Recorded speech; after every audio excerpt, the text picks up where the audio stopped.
नमस्कार दोस्तों, स्वागत है आपका बालाजी एस हिंदी क्लास में। तो इस क्लास में दोस्तों हम बाल विकास का प्रैक्टिस सेट हल करेंगे, जो कि रीट लेवल फर्स्ट और सेकंड के लिए बहुत ही इंपॉर्टेंट है। इसके अलावा झारखंड टेट, हरियाणा टेट और यूपी टेट के लिए बहुत ही इंपॉर्टेंट है। तो चलिए प्रारंभ करते हैं। अभिप्रेरणा का वर्गीकरण होता है स्वाभाविक और कृत्रिम या कम महत्वपूर्ण तथा अधिक महत्वपूर्ण, जन्मजात तथा अर्जित, अभिप्रेरणा तथा प्रलोभन। तो दोस्तों क्या होता है, तो ये जो आपका दोस्तों होता है अभिप्रेरणा का वर्गीकरण जो होता है दोस्तों, ये होता है जन्मजात होता है, जन्मजात था अर्जित होता है, जो कि अभिप्रेरणा का वर्गीकरण। तो ऑप्शन नंबर दोस्तों सी सही हो जाएगा, क्योंकि अब्राहम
कोहलर थे दोस्तों। कौन थे? कोहलर थे प्यारे दोस्तों। और एक गेस्टाल्ट सिद्धांतवादी मनोवैज्ञानिक थे और सीखने के अंतर्दृष्टि सिद्धांत को बढ़ावा दिया था और बताया था कि व्यक्ति अपनी संपूर्ण परिस्थिति को अपनी मानसिक शक्ति की वजह से अच्छी तरह से सीख लेता है। चलिए अगला क्वेश्चन। किस मनोवैज्ञानिक ने सीखने की सामग्री के रूप में सार्थक शब्दों का प्रयोग किया था? तो ये दोस्तों आपका हो जाएगा, किसने किया था सार्थक शब्दों का? तो ये गेस्टाल्ट किसने किया था दोस्तों?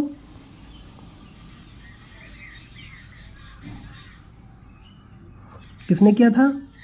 तो दोस्तों ये एबिंगहास ने किया था। किसने किया था दोस्तों? एबिंगहास ने किया था निरर्थक शब्दों का। ऑप्शन नंबर दोस्तों सी सही हो जाएगा। अगला क्वेश्चन। सीखने के नियम दिए थे पावलोव ने, स्किनर ने, थॉर्नडाइक ने, कोहलर ने। किसने दिए थे? तो सीखने के नियम दोस्तों थॉर्नडाइक ने दिए थे, क्योंकि 5 गौड़ नियम दिए थे। 5 गौड़ नियम दिए थे दोस्तों, और आपका 3 प्राथमिक नियम दिए थे। तो प्राथमिक नियम कौन कौन से हैं? देखिए थॉर्नडाइक ने सीखने के मुख्यतः 3 नियम का प्रतिपादन किया था: तत्परता का नियम, प्रभाव का नियम और अभ्यास का नियम। इसने थॉर्नडाइक ने प्रतिपादित किया था। चलिए अगला है। सीखना है क्या? व्यवहार में परिवर्तन, अनुभव था अभ्यास का परिणाम, व्यवहार में अपेक्षाकृत अस्थायी परिवर्तन, उपरोक्त सभी। तो जो सीखना होता है वो व्यवहार में परिवर्तन होता है, और अनुभव था अभ्यास का भी परिणाम होता है, और व्यवहार में अपेक्षाकृत अस्थायी परिवर्तन भी होता है। तो ऑप्शन नंबर डी दोस्तों सही हो जाएगा। चलिए अगला क्वेश्चन है। अगला है, शारीरिक वृद्धि और विकास को कहते हैं क्या? तत्परता, अभिवृद्धि, गतिशीलता, आनुवंशिकता। तो दोस्तों इसको बोलते हैं अभिवृद्धि।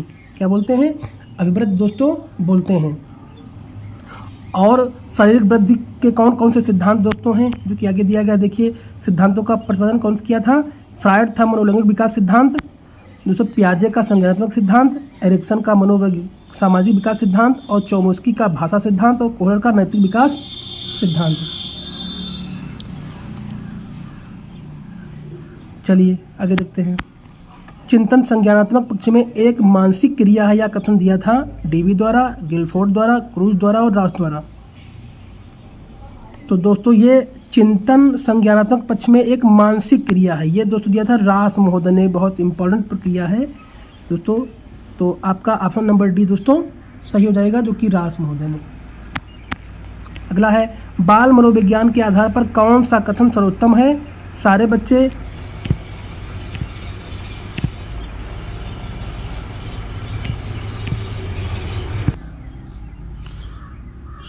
एक जैसे होते हैं, कुछ बच्चे एक जैसे होते हैं, कुछ बच्चे एक एवं विशिष्ट होते हैं, प्रत्येक बच्चा विशिष्ट होता है। तो 9 का ऑप्शन नंबर दोस्तों क्या होगा दोस्तों?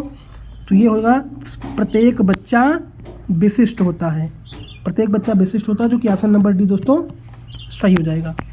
अगला है बाल मनोविज्ञान का केंद्र बिंदु क्या है? तो दोस्तों ये आपका हो जाएगा बाल मनोविज्ञान का जो केंद्र बिंदु होता है वो दोस्तों बालक होता है, जो कि ऑप्शन नंबर बी दोस्तों सही हो जाएगा। अच्छी स्मृति की विशेषताएं क्या है? शीघ्र पुनः स्मरण, शीघ्र पहचानना, अच्छी धारणा, उपरोक्त सभी। तो दोस्तों हो जाएगा उपरोक्त सभी, ये उपरोक्त सभी दोस्तों हो जाएगा। ये भी है एक स्मृति की विशेषता, शीघ्र पहचानना भी और अच्छी धारणा ये भी है। अगला है देखिए, वुडवर्थ ने एक परिभाषा दी थी कि पूर्व में सीखे गए ज्ञान का प्रत्यक्ष उपयोग ही स्मृति है, और मनोवैज्ञानिक ने अच्छी स्मृति की विशेषताएं कौन सी बताई हैं? शीघ्र अधिगम, उत्तर धारणा, शीघ्र पुनः स्मरण और शीघ्र तथा सही पहचान।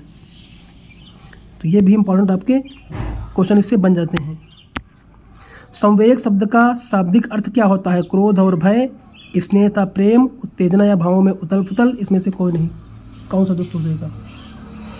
तो दोस्तों संवेग जो होते हैं वो उत्तेजना व भावों में उथल पुथल होते हैं, यही क्या होते हैं दोस्तों? आपका संवेग होते हैं, जो कि ऑप्शन नंबर सी दोस्तों सही हो जाएगा।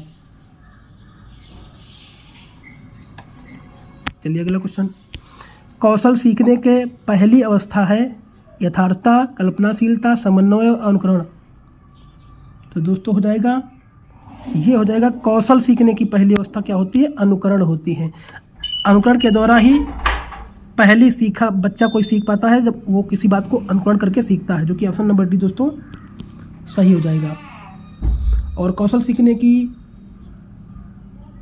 अवस्था जो होती है अनुकरण है, क्योंकि अनुकरण के द्वारा बालक किसी भी कार्य को करने का यत्न करता है तथा उस कार्य को करने के लिए में उत्पन्न समस्याओं को समझने का प्रयास करता है, और बालक सर्वप्रथम अपने माता पिता शिक्षक का अनुकरण करता है। तो ऑप्शन नंबर डी दोस्तों सही हो जाएगा। मानसिक आयु के प्रत्यय का सर्वप्रथम प्रयोग किया था किसने? थार्नडाइक ने, गिलफोर्ड ने, स्पियर्समैन ने और बिने साइमन ने। किसने दोस्तों दिया था? तो यहाँ दोस्तों बात की जा रही है मानसिक आयु के संप्रत्यय की। तो मानसिक आयु को सबसे पहले किसने दिया था? बिने साइमन ने दिया था। तो ऑप्शन नंबर आपका डी दोस्तों सही हो जाएगा, क्योंकि फ्रांस के बिने बुद्धिमापन का प्रवर्तक माना जाता है किसको? बिने को। और इन्होंने साइमन के सहयोग से वर्ष 1905 में सफल बुद्धि परीक्षण का प्रयोग किया था, और बिने एवं साइमन ने सर्वप्रथम फ्रांस में अध्ययनरत मंद बुद्धि के बालकों के लिए शिक्षा का प्रयास किया। तत्पश्चात इन दोनों ने मनोवैज्ञानिक ने व्यक्तिगत बुद्धि परीक्षण की खोज की, जिसे कालांतर में साइमन बुद्धि परीक्षण दोस्तों कहा गया। और बुद्धि परीक्षणों को निम्नलिखित भागों में बांटा गया है, जो कि व्यक्तिगत बुद्धि परीक्षण और सामूहिक बुद्धि परीक्षण। तो इसका ऑप्शन नंबर डी दोस्तों आपका सही हो जाएगा। तो दोस्तों अगर वीडियो अच्छा लगा हो तो लाइक करिए, कमेंट करिए, चैनल को सब्सक्राइब कर लीजिए। इसके अलावा कई पार्ट मैं CTP के दे चुका हूँ, अगर आप लोग ना देखे हो तो प्लेलिस्ट में जाकर के देख सकते हैं। धन्यवाद।